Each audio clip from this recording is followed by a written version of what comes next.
And we're back. Breaking. U.S. forces just hit Assad. A U.S.-backed coalition has just struck at a pro-Assad regime convoy near Jordan. Just in, coalition aircraft conducted airstrike on pro-Assad regime convoy in Syria. U.S. official confirms several vehicles destroyed.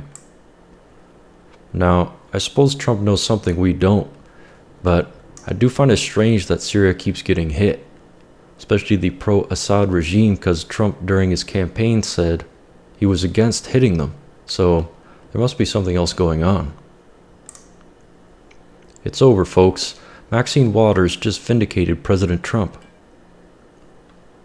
As senile as Maxine Waters has been lately, she finally admits there is no actual evidence of collusion between President Trump and Russia. And like we've known all along, that if Trump and Russia actually talked, it was about destroying ISIS.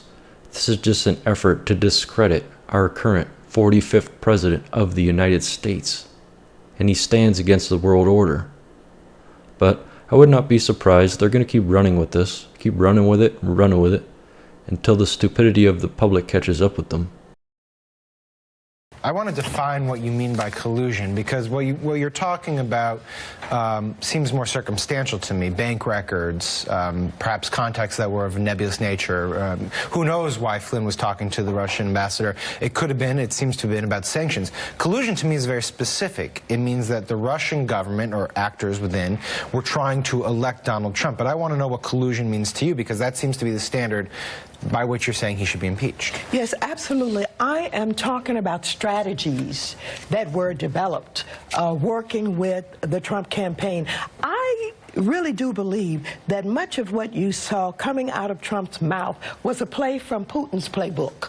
I think that when you saw him absolutely calling Hillary crooked, lock her up, all of that was developed. I think that was developed strategically with people from the Kremlin, with Putin, and I think it's more than bank records. I think that you can see that visits, to Moscow were made during the campaign by Manafort and others. I think it's a lot more absolute. So you think the Russian government developed the talking points for the Trump campaign? I think that there was a cooperation in developing strategy about how they could ensure that Hillary Clinton was not elected. They need Trump. Trump will be there to support lifting those sanctions. That's what they really want to happen.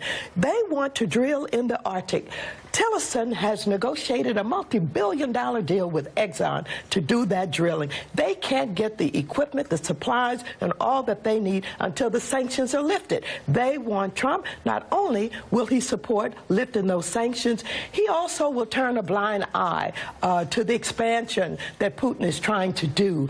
He does not care about them having invaded Crimea, and he does not whether or not this egotistical maniac Putin is attempting to reunite the whole Soviet I know we need to go soon, but just to be clear, there has been no actual evidence yet. No, it has not been. Okay. I just want no, it has not. And I want you to know, every time I've talked about impeachment, I've said we've got to connect the dots, we've got to get the facts, we've got to do the investigation. That is what leads to impeachment. And I also said that Trump will lead us right there. Breaking. Supreme Court has approved probe into President of Brazil, that is. Brazil's Supreme Court has approved the probe into their Vice President, Michel Temer, after he was purportedly taped accepting a bribe.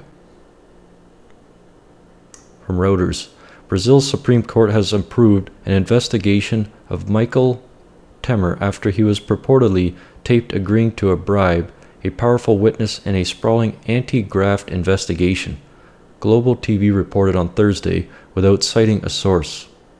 Temer has denied the allegation that he condoned paying a bribe and is expected to make a public statement about the allegations later in the day. The corruption of South America never ceases to amaze me. My only hope is that their problems do not become ours